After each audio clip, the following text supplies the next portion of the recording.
बातमी विजेसंदर्भातली आहे। मुंबईमध्ये सोमवारी झालेल्या विजेच्या लपंडावामागे घातपात आहे की आणखी काही असा तपास सुरू आहे, अशी माहिती महापारेषणचे व्यवस्थापकीय संचालक मंडळाचे अध्यक्ष दिनेश वाघमारे यांनी दिली आहे। ते एबीपी माझाशी आज बोलत होते।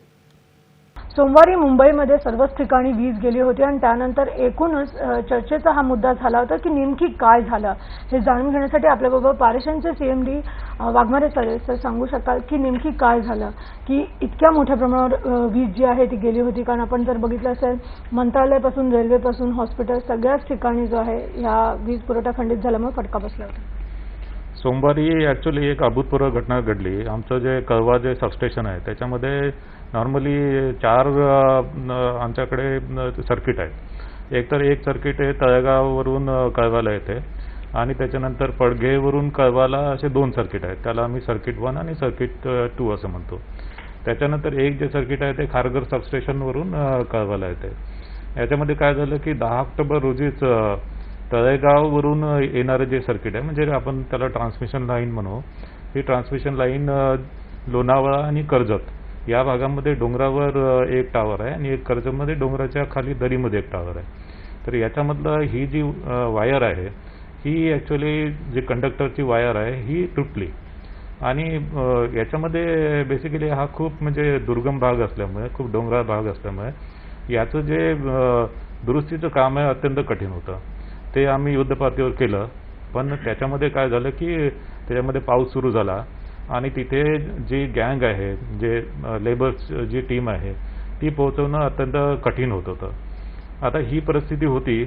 त्याच्यामध्ये 12 तारखेला काय झालं की आता या लाईनवर ॲक्च्युली लोड नसल्यामुळे किंवा ही लाईन उपलब्ध नसल्यामुळे इतर ज्या 2 लाईन होत्या त्याच्यामध्ये पडघे कळवा सर्किट 1 आणि पडघे कळवा सर्किट 2, तर याच्यामध्ये एक लाईन ही त्याच्यामध्ये व्होल्टेज जास्त झालं आणि व्होल्टेज जास्त झाल्यामुळे ती ट्रिप झाली किंवा मग आपण त्याला म्हणू बंद झाली।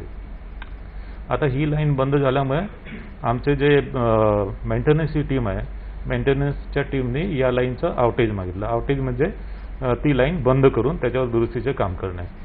तर ही 400 किलो वोल्ट इतके मोठे व्होल्टेज असल्यामुळे त्याच्यामुळे ती लाईन बंद करून हे काम करावं लागतं। तर ती लाईन बंद केल्यामुळे त्याच्यामुळे काय झालं की सर्किट 2 जे आहे ते सर्किट 2 वर लोड जास्त आला आणि सर्किट 2 हे जे वायर जी आहे ही फिजिकली तुटली। ॲक्च्युली आता ही जी तळेगाव पासून कळवा जी आहे ही फिजिकली तुटली, त्यातल्या त्यात पडघे कळवा सर्किट 2 ही वायरसुद्धा फिजिकली तुटली। या 2 वायर फिजिकली तुटल्या। एक वायर जी आहे ती आउटेजमुळे बंद होती, त्याच्यामुळे खारघर कळवाची जी लाईन आहे ही याच्यामध्ये व्होल्टेज जास्त झालं आणि याच्यामध्ये व्होल्टेज जास्त झाल्यामुळे खारघर सबस्टेशन जे आहे, खारघर सबस्टेशनला फार मोठ्या स्पार्क्स निर्माण झाल्या। आता त्यावेळेस सबस्टेशनचा जो इन्चार्ज होता त्यांनी त्या स्पार्क्स बघितल्या आणि त्या स्पार्क्स त्याला वाटलं की हे डेंजर आहे आणि याच्यामुळे ट्रान्सफॉर्मर आहे किंवा ICT आहे याला आग लागू शकते।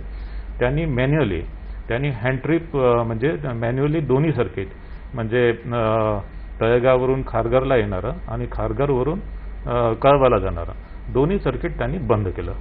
आता या दोन्ही सर्किट बंद केल्यामुळे ज्या उपलब्ध असलेल्या इनपुट असलेल्या ज्या कळवा सबस्टेशनमध्ये हा जो सप्लाय तो 0 झाला आणि हा 0 झाल्यामुळे त्यानंतर मुंबईला जाणारा जो सप्लाय आहे तो सप्लाय 0 झाला। यामध्ये काय आहे की साधारणतः मुंबईची जी डिमांड आहे, लोडची जी डिमांड आहे साधारणतः 2600 मेगावॅट वगैरे त्या दिवशी होती। तर या 2600 मेगावॅट साधारणतः मुंबईची जितकी डिमांड असते त्याच्यापैकी 50% डिमांड जी आहे ती 50% डिमांड MSETCLचे विविध जे नेटवर्क आहे आणि मेनली कळवा सबस्टेशन आहे, त्याच्यानंतर बोरिवली सबस्टेशन आहे, याच्यामधून ती डिमांड पुरवल्या जाते। आणि बाकीची जी डिमांड आहे ती मुंबईमधले इनसाईडचे जे जनरेटर्स आहेत, या इनसाईडच्या जनरेटरमधून, जनरेटर म्हणजे वीज निर्मिती केंद्र, यामधून ती पुरवल्या जाते। आता मुंबईचे जे आतमधले जे जनरेटर्स आहेत ते मेनली एक तर टाटाचे आहेत आणि अदानीचे आहेत, म्हणजे त्याच्यामध्ये साधारणतः 1877 मेगावॅट त्यांची कॅपॅसिटी आहे आणि त्यापैकी 500 मेगावॅट जी आहे ही अदानीची आणि उर्वरित जी आहे ही टाटाची आहे। तर यामध्ये आयलँडिंग सिस्टीम म्हणजे काय? आयलँडिंग सिस्टीम म्हणजे जर ग्रीड जी मेजर जी ग्रीड आहे म्हणजे आउटसाईड मुंबईवरून येणारी जी ग्रीड आहे ती जर फेल झाली तर मुंबईमधलं जे लोड आहे ते मुंबईमधले जे जनरेटर आहे त्याला आपण एम्बेडेड जनरेटर म्हणू की मुंबईच्या आतमध्ये असलेले जनरेटर हे सस्टेन करू शकतात ते लोड. तर याच्यामध्ये काय झालं की बेसिकली ही जी आयलँडिंग सिस्टीम आहे ही 10 वर्षापूर्वी बनवलेली आहे आणि त्याच्यामुळे ते जे जनरेटर आहे आणि आता मुंबईची लोड आपल्याला माहीत आहे खूप वाढलेला आहे. मुंबईमध्ये विविध प्रकारचे प्रोजेक्ट्स झालेले आहेत. त्याच्यानंतर मग ज्या रेल्वेला जे लोड लागते ते मोठ्या प्रमाणात वाढलेलं आहे. रेसिडेन्शियल कॉम्प्लेक्सेस मोठ्या प्रमाणात वाढलेलं आहे. त्याच्यामुळे मुंबईच्या लोड जे आहे 10 वर्षाच्या तुलनेमध्ये आता फार मोठ्या प्रमाणात हे लोड वाढलेलं आहे आणि त्याच्यामुळे हा जे लोड आहे आणि जनरेटर जे आहेत त्याचं जे जनरेशनची कॅपॅसिटी आहे याच्यामध्ये मिसमॅच होतं. तसंच आणि त्यासाठी ही जी आयलँडिंग सिस्टीम आहे याच्यामध्ये एक सिस्टीम आहे की एकदा हा जे MSCTCचं नेटवर्क आणि मुंबईची आयलँडिंग हे सेपरेट झाल्यानंतर टोटल जे जनरेशन मुंबईचं आहे आणि जे लोड आहे याच्यामध्ये लोड जर जास्त असेल तर त्याची ट्रिमिंगची स्कीम आहे म्हणजे लोड कट करणे.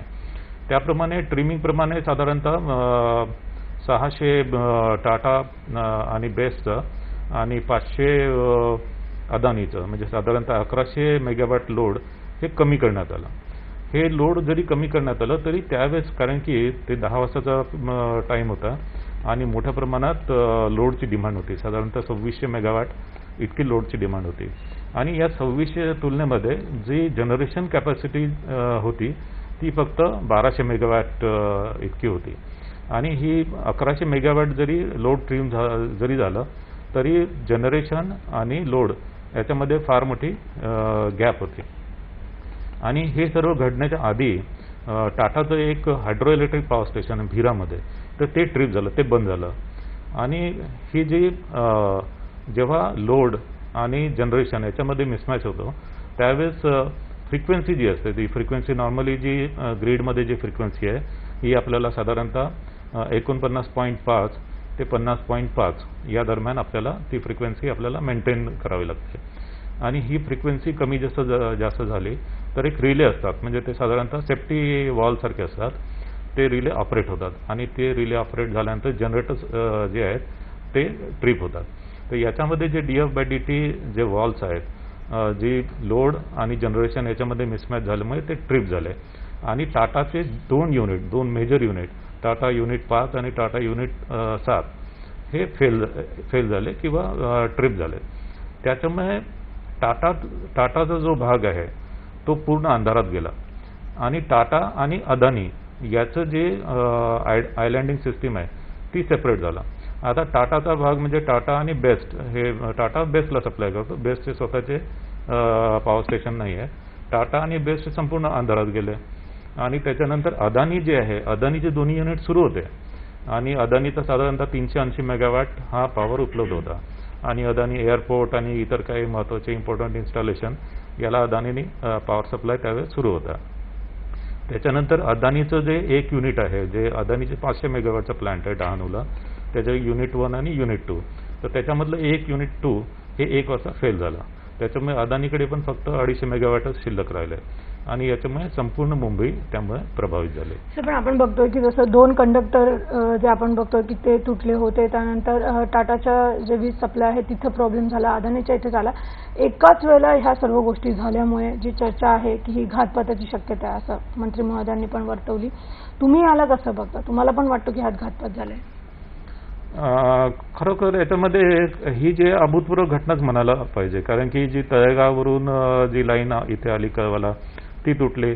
त्याच्यानंतर मग पडघेवरून कळवाला येणारी जी लाईन आहे ती तुटली, फिजिकली तुटली. म्हणजे तो ॲक्च्युली तिथे ऑटोमॅटिकली रिले ऑपरेट झाल्यामुळे ट्रिप झाली असं नाही, फिजिकली तुटली. हे 2 लाईन फिजिकली तुटल्या आणि त्यातल्या त्यात एक लाईन ओव्हर व्होल्टेजमुळे ट्रिप झाली.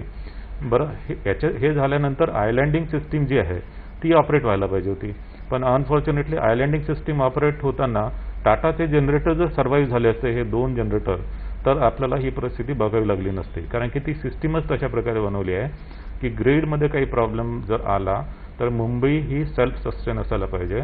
मुंबईच्या आतमधले असलेले जनरेटर हे मुंबईला पॉवर सप्लाय करण्यासाठी सक्षम असायला पाहिजे. पण तसं झालेलं नाही, कारण की मुंबईचं जे जनरेशन आहे ते जनरेशन बेसिकली आपण म्हणतो की कालांतराने त्या जनरेशनमध्ये वाढ व्हायला पाहिजे, ती वाढ झालेली नाही. आणि हे थर्मल पॉवर स्टेशन आहेत, म्हणजे मुंबईचं जे ट्रॉम्बेचे पॉवर स्टेशन आहे. हायड्रोइलेक्ट्रिक तर आहे, पण थर्मल पॉवर स्टेशन हे बेसिकली त्यामध्ये हे कॉस्टली असतात, म्हणजे याच्यामध्ये कोलचा खर्च जास्त असतो आणि टाटाचे हे जे पॉवर स्टेशन आहेत कॉस्टली आहेत.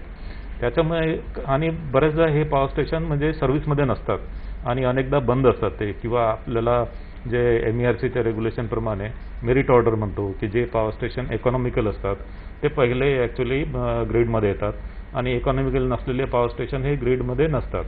पण ते टाटाचे जे पॉवर स्टेशन आहे ते अनेक वेळा ते ग्रीडमध्ये नसतात.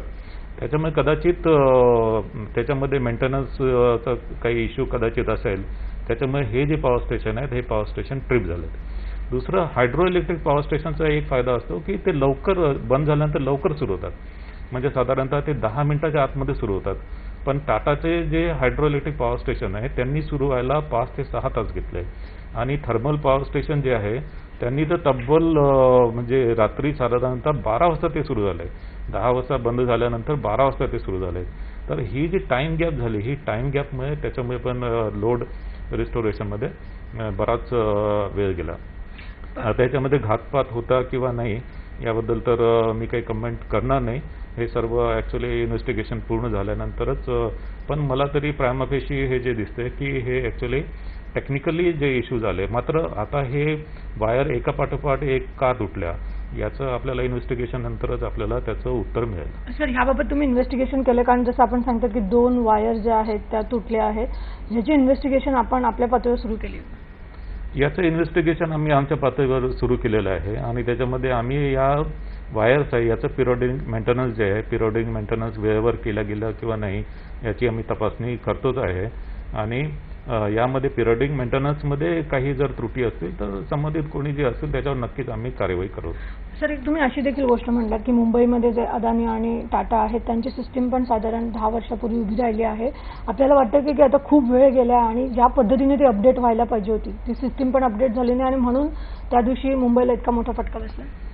नाही, ती सिस्टीम जी आहे ते टाटाचे जे पॉवर स्टेशन आहे ते 10 वर्ष नाही, त्याच्यापेक्षा ते जवळपास मला वाटते 30 वर्ष जुने आहेत ते. आणि त्यांची लाईफ जवळपास आता मला नाही वाटत की याच्यामध्ये पुढचे 4 वर्ष वगैरे त्यांचं लाईफ असेल. कदाचित त्यांनी त्यांचे पॉवर स्टेशन जे आहे ते अपग्रेड करायला हवे. डहाणूचं जे पॉवर स्टेशन आहे अदानीचं ते बऱ्यापैकी नवीन आहे. ते पूर्वी रिलायन्सकडे होतं आणि त्याच्यानंतर आता ते अदानीकडे आहे. तर त्याच्यामध्ये त्यांची सिस्टीम जी आहे ती म्हणजे जे इक्विपमेंट आहे ते बऱ्यापैकी नवीन आहेत. पण टाटाची जी सिस्टीम आहे, टाटाचे थर्मल पॉवर स्टेशन आहेत ते बऱ्यापैकी फार जुने आहेत आणि त्याच्यामध्ये बदल होणं आवश्यक आहे. आता याच्यामध्ये काय आहे की बेसिकली ज्या युटिलिटीज असतात, ज्यामध्ये डिस्ट्रीब्युशन युटिलिटी, मग त्याच्यामध्ये बेस्ट आहे किंवा टाटा पॉवरची डिस्ट्रीब्युशन युटिलिटी आहे किंवा अदानीची आहे, तर साधारणतः असा कल असतो की जे रिन्युएबल एनर्जी म्हणजे सोलर पॉवर परचेस करायचा, सोलर पॉवर म्हणा किंवा एक्सचेंजमधून पॉवर परचेस करायचा. तर सोलर पॉवर किंवा एक्सचेंजमधून पॉवर परचेस जर केलं तर तो बाहेरून येतो हा पॉवर. आणि हा पॉवर बाहेरून आल्यानंतर आज जी बॉटलनेक झालेली आहे की एक कळवा सबस्टेशनवर सर्व लोड येत आहे, म्हणजे साधारणतः 45% ते 50% लोड एकट्या कळवा सबस्टेशनवर येत आहे आणि कळवा सबस्टेशनवर सर्व हे कंजेशन जे आहे ते कंजेशन निर्माण होते. हे कंजेशन ॲक्च्युली दूर करण्यासाठी प्लॅनिंग केलेलं आहे. पण मुंबईमध्ये अडचण अशी आहे की जागेची फार मोठी अडचण आहे. त्याच्यामध्ये आता विक्रोलीचं एक सबस्टेशन नवीन येत आहे, ते TBCB मोड आपण त्याला म्हणतो, टॅरिफ बेस्ड कॉम्पिटिटिव्ह बिडिंगच्या माध्यमाने ते अदानीला मिळालेलं आहे ते सबस्टेशन.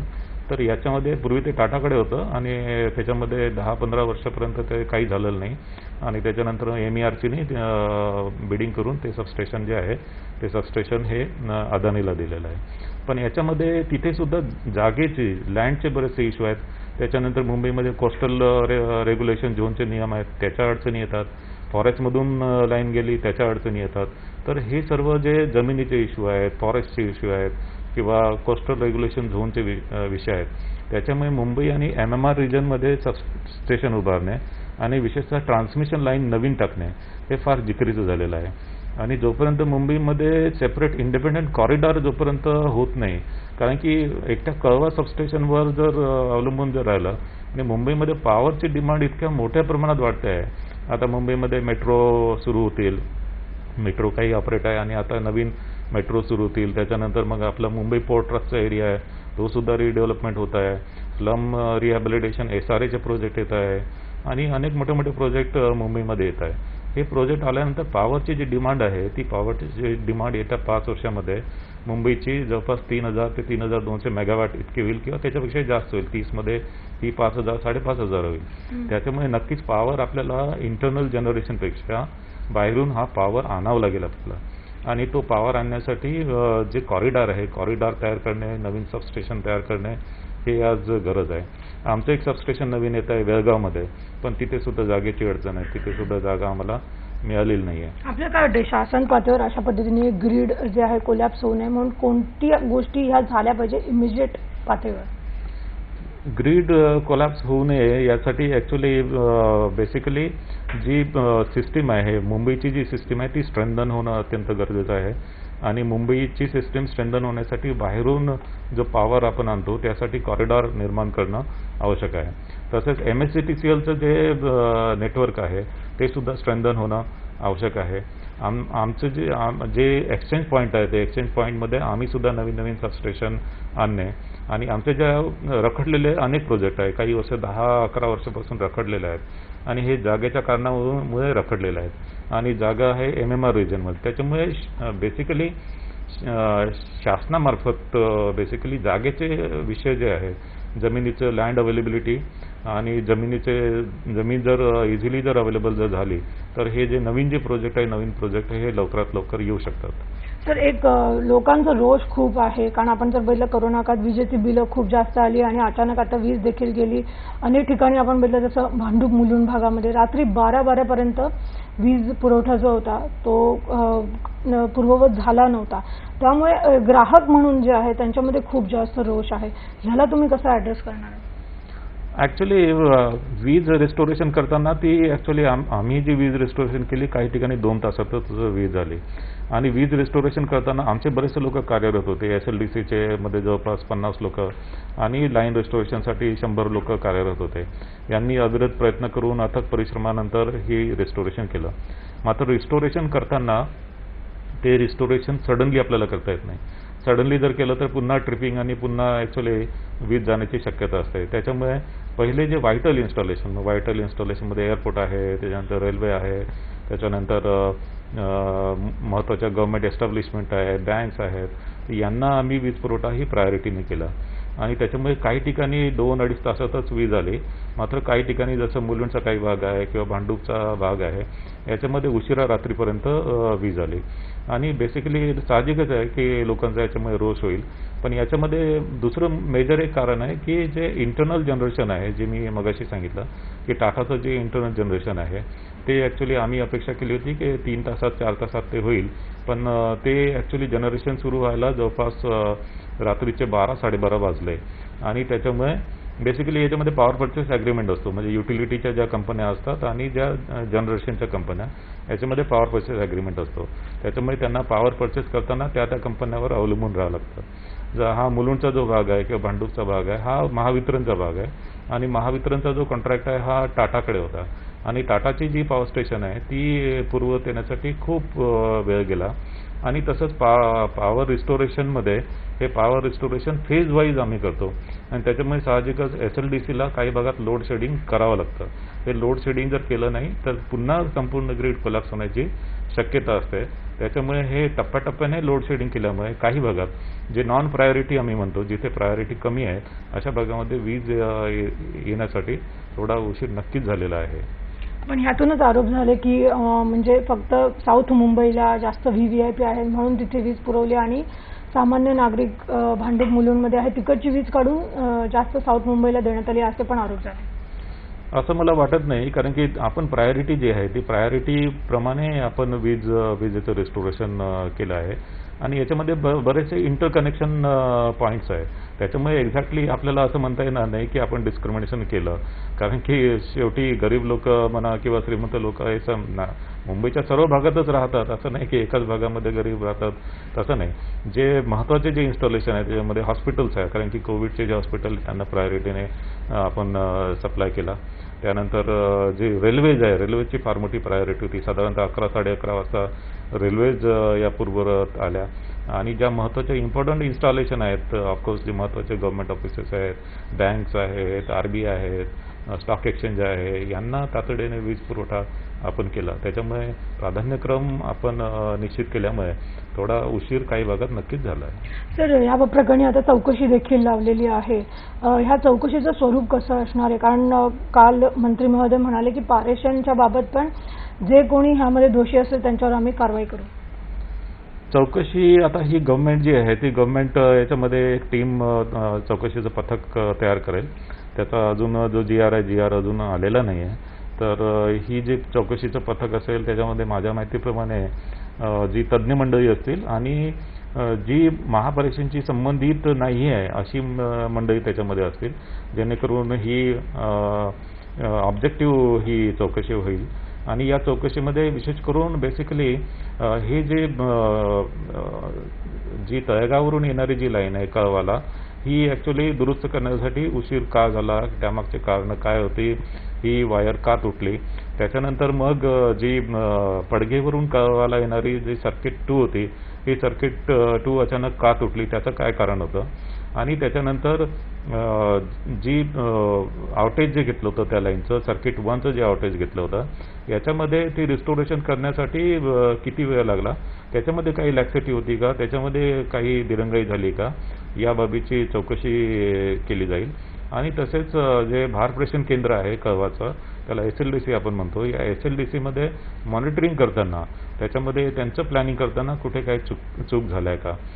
आणि त्याच्यानंतर आयलँडिंग सिस्टीम सेपरेट झाल्यानंतर आयलँडिंग सिस्टीम वर्क का झाली नाही, ती का फेल झाली, या सर्व बाबी त्याच्यामध्ये चौकशीमध्ये आहेत. पण पारेषणकडे जे बोट दाखवलं जातं की आम्ही कारवाई करू, पारेषणमधले जे कोणी ह्यासाठी असतील, तर ह्यासाठी पारेषण तयार आहे का? याच्यामध्ये जर लाईन जे आहे, लाईनमध्ये फॉल्ट आला आणि लाईन फॉल्ट जर दुरुस्त करताना जर आमच्या इंजिनियरकडून काही दिरंगाई झालेली आहे किंवा पिरियडिक मेंटेनन्स वेळेवर झालेलं नाही आहे, तर आम्ही ओपन आहोत. म्हणजे आमच्या अभियंत्यावर सुद्धा आम्ही कार्यवाही डेफिनेटली करू, नक्की करू. आणि याच्यामध्ये जर दिरंगाई ज्याची कोणाची असेल त्याच्यावर आम्ही डेफिनेटली कार्यवाही करणार. पण याच्यामध्ये दुसरे पण अँगल आहे की SLDCमध्ये सुद्धा जर मॉनिटरिंगमध्ये किंवा त्यांच्या प्लॅनिंगमध्ये काही चूक झाली असेल तर ते सुद्धा आम्ही बघू आणि त्याच्यामध्ये पण काही लॅप्सेस असतील त्यांच्यावर पण कार्यवाही करू. आयलँडिंग सिस्टीम शेवटी आयलँडिंग सिस्टीम आहे ह्या 2 कंपन्यांकडे आहे, एक तर टाटाकडे आहे आणि अदानीकडे आहे. आणि त्याच्यानंतर मग टाटा आणि अदानी या सेपरेट झाल्या. तर त्यांच्या आयलँडिंग सिस्टीममध्ये काही त्रुटी होत्या का किंवा त्यांची जी रिले सिस्टीम आहे त्याच्यामध्ये काही फॉल्ट होता का, तर त्यांच्या सुपरविजनमध्ये काही त्यांनी त्यांच्या मेंटेनन्समध्ये, कारण की त्यांचे पण पॉवर स्टेशन हे ट्रिप झाले, तर ते सुद्धा त्याच्यामध्ये पण काही चूक होती का, त्याच्यामध्ये काही त्रुटी होत्या का, याच्यामध्ये पण कोणी जबाबदार असेल तर ते सुद्धा निश्चित केलं जाईल. सर, आपण पाहतो की केंद्राची टीम ही लगेच आली मुंबईमध्ये. ते गेले 2 दिवस ते इथं भेट देत आहेत. एक तर आपल्याला भेट दिली आहे का, आणि केंद्राने इतकं जलद गतीने टीम पाठवण्याचं कारण काय? केंद्राची अशा प्रकारच्या ज्या ग्रीड फेल्युअरच्या ज्या घटना असतात तर नॉर्मली केंद्राचं जे सेंट्रल इलेक्ट्रिसिटी ऑथॉरिटी असते ही अशा प्रकारची टीम रुटीनली पाठवते. आणि ही जी टीम आहे ही रुटीनली पाठवल्या गेलेली आहे त्याच्यामध्ये. आणि या टीमचं नेतृत्व सेंट्रल इलेक्ट्रिसिटी ऑथॉरिटीचे चीफ इंजिनियर आहेत, हे नेतृत्व त्याच्यामध्ये करत आहेत. या टीममध्ये आमच्या महापालिकेचा पण एक प्रतिनिधी आहे, एक प्रतिनिधी टाटाचा आहे, एक प्रतिनिधी अदानीचा आहे आणि त्याच्यानंतर पॉवर ग्रीड कॉर्पोरेशन जे आहे आणि western region load dispatch centre जे आहे तर त्यांचा सुद्धा प्रतिनिधी त्याच्यामध्ये आहे. आणि मला वाटतं त्यांचं 2 दिवस त्यांची चौकशी होती आणि कदाचित ती आतापर्यंत पूर्ण झाली असेल. तुम्हाला भेटलं केंद्राची टीम, काही माहिती विचारली त्यांनी तुम्हाला? नाही, त्यांनी फक्त आमचा एक प्रतिनिधी मागितला होता. तर आमचे जे डायरेक्टर ऑपरेशन आहेत यांना आम्ही प्रतिनिधी म्हणून तिथे पाठवलं होतं. सर, आपण पाहतो 2011ला असा प्रसंग घडला होता आणि त्यानंतर अजय मेहता यांची समिती होती. आता पुन्हा विरोधक पण मागणी करत आहेत की जर 2011ला समितीने काही रेकमेंडेशन्स दिलेले, मग त्याचा काही आतापर्यंत अभ्यास केला किंवा त्यांचा काही आपण वापर केलेला आहे का, की हा प्रसंग पुन्हा एकदा घडलाय? 2011ला ॲक्च्युली खापर्डे कमिटी म्हणतात ती, आणि खापर्डे हे IIT बॉम्बेमध्ये इलेक्ट्रिकल इंजिनिअरिंग डिपार्टमेंटला प्रोफेसर होते. हे खापर्डे कमिटीने याचा अभ्यास केला होता आणि त्याच्यावर ॲक्शन टेकनची जी कमिटी आहे ती महापरीक्षेचे त्यावेळेचे डायरेक्टर ऑपरेशन्स जे होते झालटे, तर यांच्या आदेशाखाली ती ॲक्शन टेकन कमिटी होती. यामध्ये बऱ्याचशा बाबी त्यांनी शॉर्ट टर्म मेजर्स काही रिकमेंड केले होते आणि त्याच्यानंतर काही लॉंग टर्म मेजर्स रिकमेंड केले होते. शॉर्ट टर्म मेजर्समध्ये बऱ्याचशा बाबीची पूर्तता झालेली आहे, मात्र लॉंग टर्म मेजर्समध्ये जे आहेत ती मगाशी मी ज्याप्रमाणे सांगितलं की अनेक जे प्रोजेक्ट आहेत ते जागेच्या अभावामुळे, जागा उपलब्ध न झाल्यामुळे हे रखडल्या गेले आहेत. काही प्रोजेक्ट जे आहेत ते 10-11 वर्षापासून रखडल्या गेले आहेत. तर मात्र बरेचसे मेजर्स त्याच्यामध्ये पूर्ण झालेले आहेत. शिवाय आमच्या सबस्टेशनमधले जे ऑग्युमेंटेशन आहे किंवा ज्या सुधारणा करायच्या आहेत त्यासुद्धा पूर्ण झालेल्या आहेत. सर, तुम्ही मगाशी एक उल्लेख केला होता की 2030 पर्यंत साधारण 5000 मेगावॅट इतकी मुंबईची मागणी असणार आहे आणि आता ह्या जे झालं आहे या घटनेनंतर पण धडा घ्यावाच लागणार आहे. तर पुढच्या प्रवासामध्ये काय वाटतंय की नेमकी काय करायला पाहिजे आणि शासनाकडनं काय मदतीची अपेक्षा? यामध्ये कारण की 2030 मध्ये 5000 मेगावॅटपर्यंत मुंबईची लोड किंवा मुंबईची विजेची मागणी जाईल. याच्यामध्ये आपल्याला मोठ्या प्रमाणात पॉवर जो आहे, शेवटी थर्मल पॉवर जो आहे तो थर्मल पॉवर महागडा असतो आणि नवीन थर्मल पॉवर स्टेशन टाकताना अनेक अडचणी असतात आणि शेवटी थर्मल पॉवर नवीन जरी आणायचं असेल तो बाहेरूनच आणावं लागेल आणि आता भर जो आहे तो रिन्युएबल एनर्जी म्हणजे सोलर एनर्जी याच्यावर जास्त भर आहे. तर हा पॉवर आणताना हा बाहेरूनच आणावं लागेल आणि त्याच्यामुळे खरी गरज आहे की याच्यामध्ये मोठ्या कॅपॅसिटीचे कॉरिडॉर निर्माण करणे. तर याच्यामध्ये HVDCचा जो कॉरिडॉर आहे आम्ही प्लॅन केलेला आहे. HVDCचे 2 कॉरिडॉर आहे, एक 1500 मेगावॅटचा कॉरिडॉर आहे आणि एक हा जो DCचा कॉरिडॉर आहे आणि HVDC म्हणजे डायरेक्ट करंट आणि AC म्हणजे अल्टरनेट करंट आणि अल्टरनेटिंग करंटचे पण कॉरिडॉर. पण अल्टरनेटिंग करंटचे कॉरिडॉर करताना त्याला ट्रान्समिशन टॉवर्स लागतात.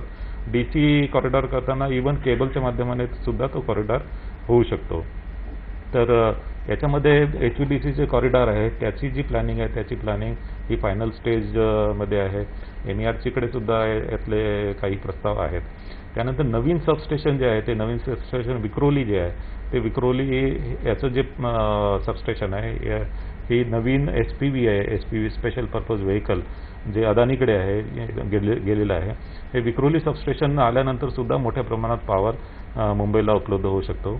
याशिवाय MSCTCLचं जे वेळगाव सबस्टेशन आहे ते वेळगाव सबस्टेशनसाठी जागा जर मिळाली हे सुद्धा सबस्टेशन आम्ही 2-2.5 वर्षामध्ये बांधून तयार करू शकतो आणि त्याच्यामुळे सुद्धा मुंबईला रिलीफ मिळू शकतो. आणि त्याच्यानंतर कलवा सध्या जे आहे जिथे ही घटना घडली त्याच्यामध्ये सुद्धा कलवा 2 सबस्टेशन तिथे जागा आमच्याकडे अवेलेबल आहे तर त्याचं सुद्धा प्लॅनिंग झालेलं आहे. इथे कलवा 2 सबस्टेशन सुद्धा आम्ही कमिशनिंग करतो आहे. शेवटचा प्रश्न, जेव्हा सोमवारी हे सगळं झालं खूप मोठा दबाव होता की लवकरात लवकर वीज पुरवठा जो आहे तो सुरळीत करण्यात यावा. कशा पद्धतीने हे काम झालं आणि किती दबाव होता, किती याबाबत तणावाचं वातावरण होतं? सोमवारी जे आहे ते फार मोठ्या प्रमाणात तणावाचं वातावरण होतं कारण की शासन, मीडिया आणि इनफॅक्ट सामान्य नागरिक यांच्याकडून सतत फोन येत होते आणि आमची टीम आहे ही आमची टीम कार्यरत होती. मी सुद्धा तातडीने तिथे लोड डिस्पॅच सेंटरमध्ये जाऊन म्हणजे तिथे स्वतः उभं राहून जातीने लक्ष देऊन सर्व मॉनिटरिंग मी केलं आणि त्याच्यामध्ये साधारणतः 10 वाजता ही घटना घडल्यानंतर 12 वाजल्यापासून किंवा किंबहुना काही जे ट्रॉम्बे समजा बस आहे ती चार्ज करण्याचं आम्ही 10 वाजल्यानंतर 11 वाजेपासूनच सुरुवात केली. म्हणजे 11 वाजेपासून सुरुवात करून काही ठिकाणी शेवटच्या पॉईंटपर्यंत रात्री 12-12:30पर्यंत ही वीज आणली. यासाठी आमचे लोड डिस्पॅच सेंटरचे 50 कर्मचारी आणि जे फील्डमध्ये कार्यरत होते ते 100 कर्मचारी तसेच जे जे लोणावळा कर्जत घाटामध्ये काम करत आहे ते अजूनही काम करत आहे कारण की तिथलं जे टेरेन आहे ते टेरेन खूप कठीण आहे आणि ही जी लाईन जर लोणावळा ही तळेगाव कळवा ही लाईन जर रिस्टोर जर झाली तर एक आपल्याला एक अत्यंत चांगला अश्युरन्स मिळेल की बऱ्याच प्रमाणात ही सिस्टीम स्टेबलाइज होईल. तर युद्ध पातळीवर आम्ही काम केलं आणि प्रतिकूल परिस्थितीमध्ये, प्रतिकूल वातावरणामध्ये हे काम केलं आम्ही. तर आपण पाहू शकतो सोमवारी जेव्हा वीज गेली होती तेव्हा अतिशय युद्ध पातळीवर काम करण्यात आलं आहे. अर्थातच या प्रकरणी जी चौकशी आहे त्या चौकशीला सामोरं जाऊन कोणी जबाबदार असेल त्यावर कारवाई करण्याची तयारी तर दाखवलीच आहे, पण त्याच वेळेला मुंबईत वाढत्या विजेची जी मागणी आहे त्यासाठी देखील कारवाई करणं आवश्यक आहे असं वाघमारे यांनी स्पष्ट केलेलं आहे. कॅमेरामन अजित रश्मी प्राणिक, एबीपी माझा, मुंबई.